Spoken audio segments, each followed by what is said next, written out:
40 partai politik yang mendaftar, tapi dari 40 itu hanya 24 partai politik yang dinyatakan lengkap dokumennya.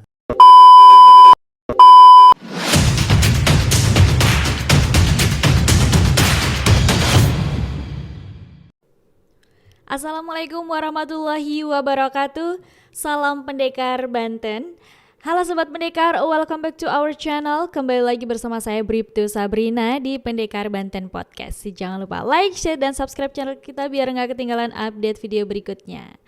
Sobat Pendekar, sebentar lagi tahun 2024 kita akan melaksanakan Pesta Demokrasi bagi rakyat Indonesia untuk memiliki wakil rakyat dan pemimpin daerah maupun pemimpin negara.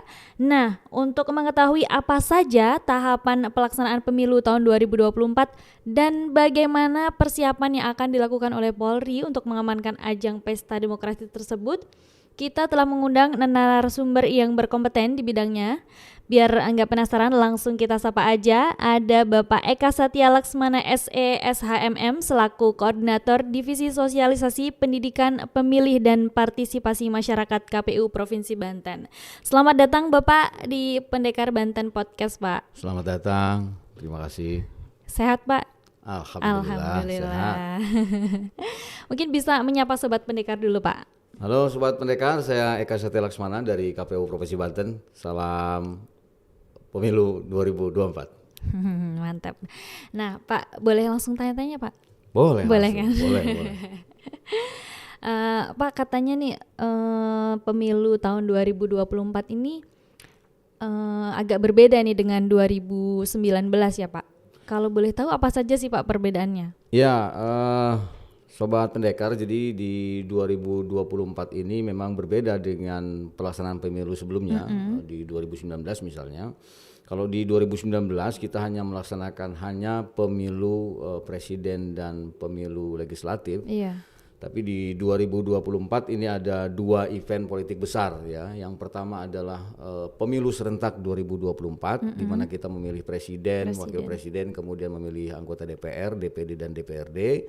Selain itu kita juga akan memilih para kepala daerah dari mulai gubernur sampai dengan bupati wali kota. Jadi di tahun itu ada dua event politik yang membedakan hanya waktunya. Jadi kalau pemilu presiden dan pemilu legislatif itu diselenggarakan serentak di bulan Februari 2024, sedangkan pilkada serentaknya itu di bulan November 2024. Jadi ada event besar yang cukup melibatkan banyak masyarakat di tahun yang sama. Iya. Itu perbedaannya dengan pemilu di 2019. Jadi nggak barengan gitu ya, Pak ya? Ya, jadi tidak bersamaan. Jadi ada anggapan bahwa pemilu dan pilkada akan diselenggarakan dalam waktu yang bersamaan. Jadi tidak begitu. Jadi tetap ada perbedaan bulan. Perbedaan bulan. Jadi pemilu di Februari, pilkada serentaknya di November 2024. Mantap ya, Pak. Berarti awal tahun dan menjelang akhir tahun. Menjelang akhir tahun ya, mudah-mudahan lancar semua. Iya, amin. Karena tahun 2024 berarti full gitu ya, Pak, untuk pemilu. Ya, 2024 jelas sebagai betul-betul tahun politik ya, betul-betul tahun politik, dan memang kita berharap seluruh penyelenggaraan event politik baik pemilu maupun pilkada bisa terselenggara dengan baik, dengan lancar, tentu dengan pelibatan semua pihak termasuk keamanan dalam hal ini jajaran Polri. Iya.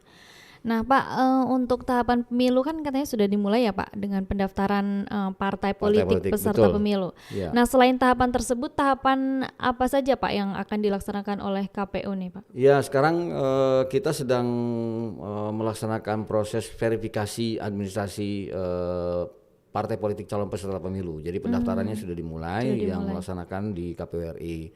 Nah, ini sedang kita lakukan verifikasi keanggotaan partai politik yang dilakukan oleh teman-teman kabupaten kota, apakah memenuhi syarat atau tidak jumlah keanggotaannya, dan apakah anggota-anggota partai politik calon peserta pemilu yang didaftarkan ke KPU itu memenuhi syarat, misalnya baik dari sisi administratif maupun keanggotaan. Itu sedang dilaksanakan.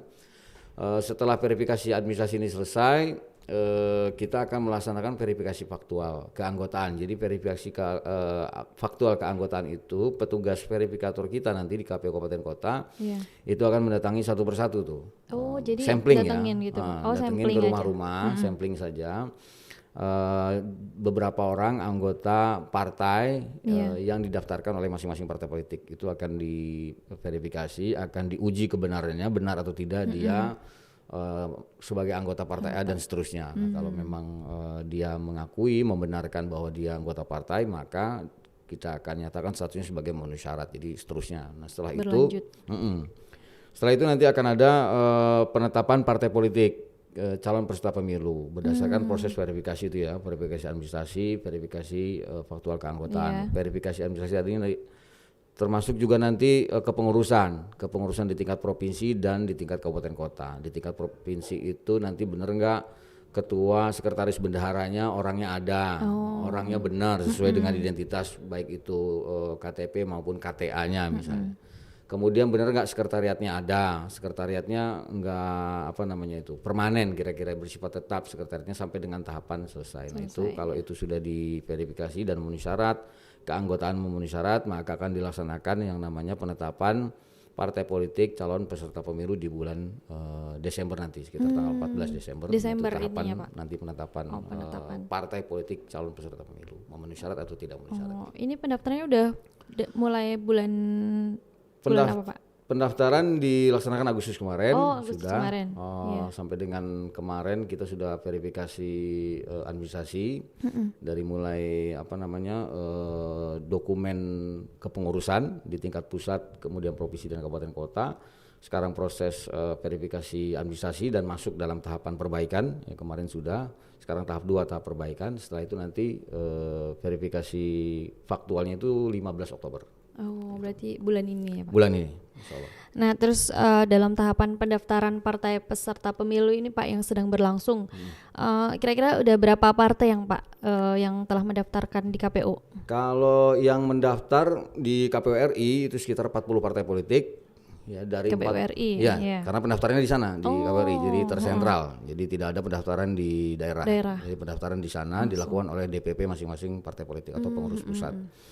Nah itu ada 40 partai politik yang mendaftar, tapi dari 40 itu hanya 24 partai politik yang dinyatakan lengkap dokumennya. Jadi hanya 24 partai politik yang mengikuti tahap berikutnya di proses verifikasi.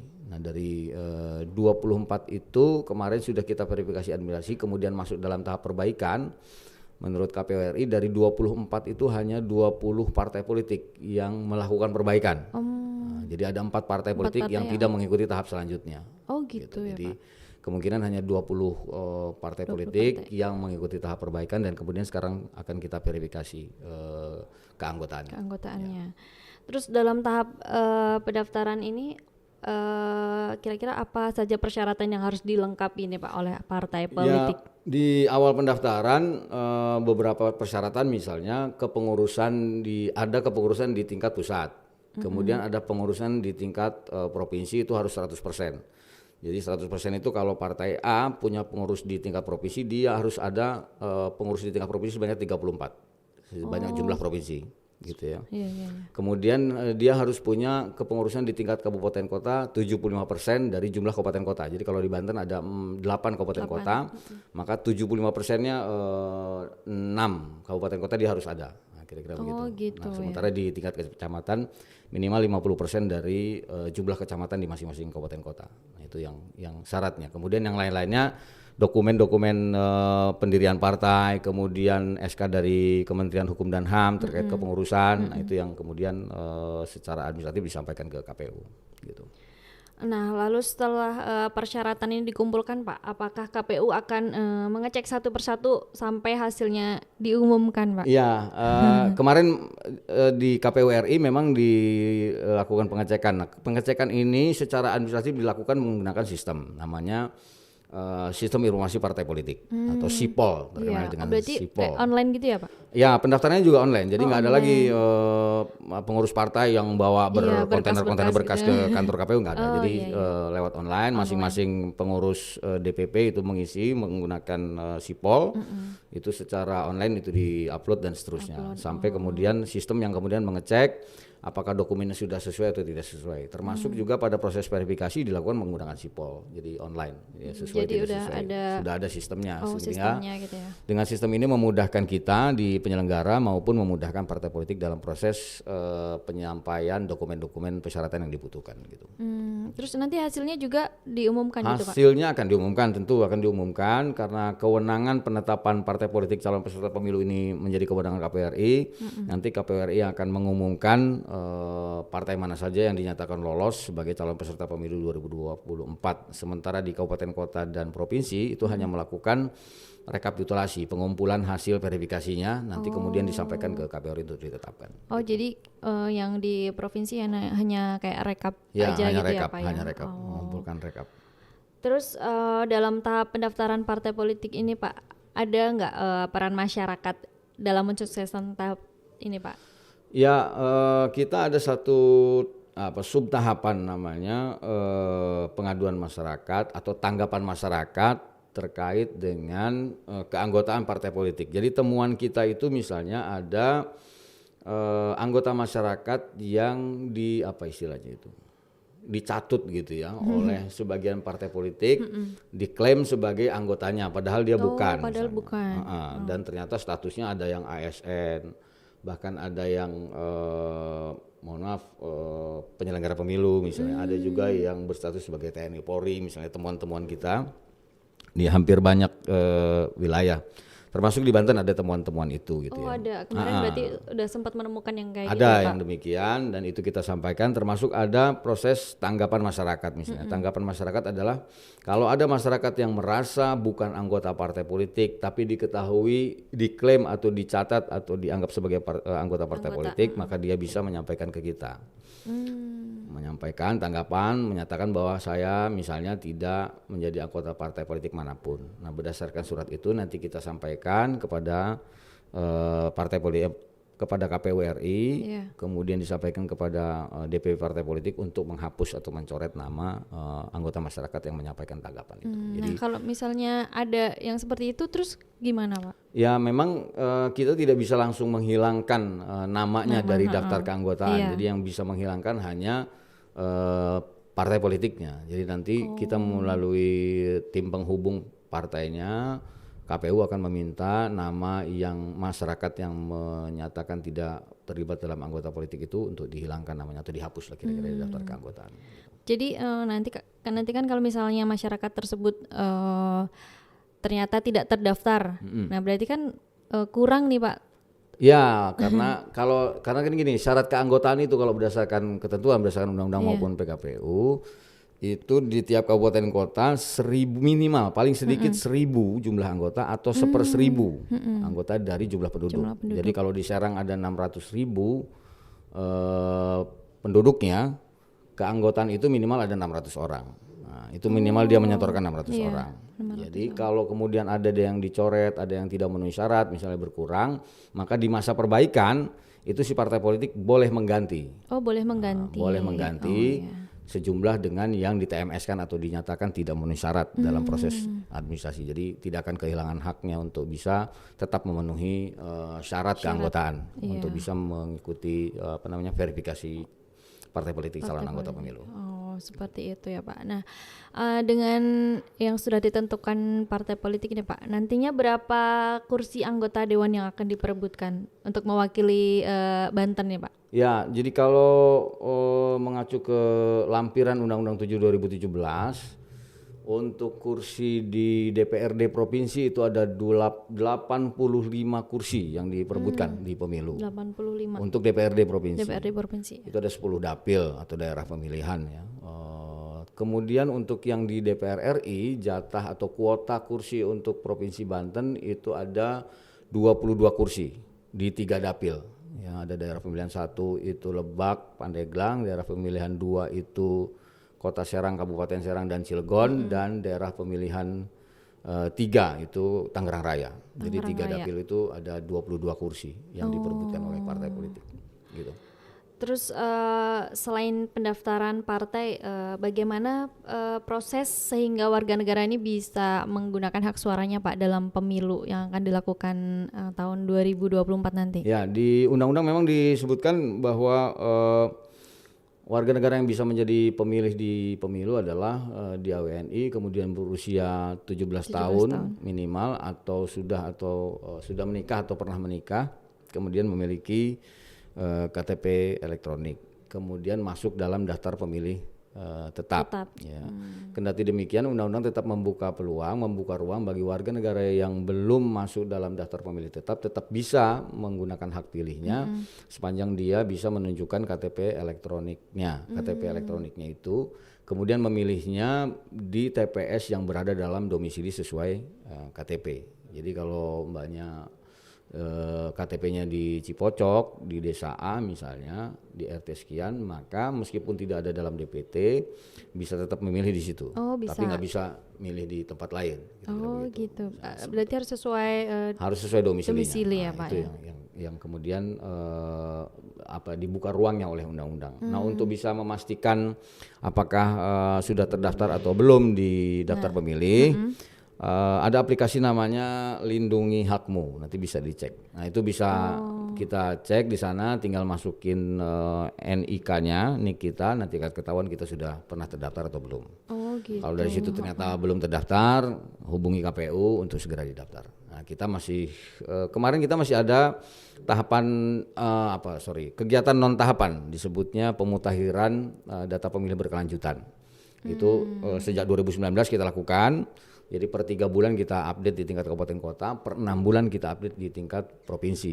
Nah, karena sekarang sudah masuk tahapan pemilu, maka sejak 30 Desember kemarin itu istilahnya sudah kita hentikan, sudah kita cut off yang namanya pendataan pemilih berkelanjutan, karena kita akan memasuki tahap coklit namanya, pencocokan dan penelitian pemilih pemilu 2024. Udah masuk belum dalam DPT?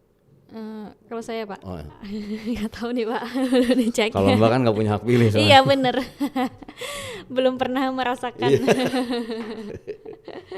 Nah kalau tadi kan disebutkan Pak sudah menikah.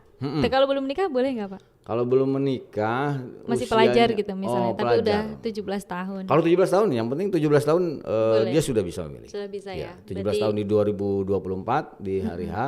Dia sudah bisa memilih. Berarti pas hari H 17 tahun pun bisa? Sudah bisa. Sudah bisa. Yang penting dia minimal sudah melakukan perekaman EKTP di Dinas Kependudukan. Gitu. Yang penting intinya punya EKTP aja gitu ya Pak? Ya, intinya itu. Kalau misalnya KTP-nya Jogja nih Pak, berarti harus ke Jogja dulu? Kalau ada orang Jogja di Banten, banyak nih kejadian 2019. Ada orang Jogja, ada orang Bandung di Banten, tetap ingin melaksanakan hak pilihnya, maka dia masih bisa melaksanakan hak pilihnya dengan menunjukkan KTP. Hanya saja dia nggak bisa memilih semua tuh. Kertas suaranya kan ada 5, presiden, DPR, DPD, DPRD kabupaten kota, DPR provinsi. Kalau dia orang luar kota, orang luar provinsi itu dia hanya bisa memilih satu aja. Milih satu. Apa coba? Presiden. Karena presiden ini daerah pemilihannya nasional. Semua provinsi. Itu aja nanti dia dapatnya cuma satu gitu. Seperti itu ya Pak ya. Karena kan kalau DPR tentu dapilnya berbeda antara Jogja dengan Banten, orangnya juga pasti beda. Iya gitu. Benar. Gitu. Terus ada pesan Bapak agar masyarakat dapat aktif berpartisipasi untuk mensukseskan tahapan pemilu ini Pak? Ya, harapan kita tentu dari KPU seluruh masyarakat bisa berpartisipasi aktif menyelesaikan pemilu 2024 dengan mendaftarkan diri jika memang belum terdaftar di daftar pemilih, kemudian juga ikut mencermati kelak kalau sudah ada peserta pemilu, baik itu partai politik maupun perseorangan. Dan tentu saja kami juga berharap masyarakat bisa ikut berpartisipasi langsung dalam atau sebagai penyelenggara pemilu nanti di tingkat kecamatan sampai dengan di tingkat KPPS. Saya kira itu. Nah, Sobat Pendekar nih ya, tak terasa sebentar lagi tahun 2023 dan kita akan segera menyambut pesta demokrasi. Mari kita rayakan pesta demokrasi ini dengan damai dan tertib untuk menentukan masa depan pembangunan bangsa ini. Ya Pak ya? Ya, saya setuju.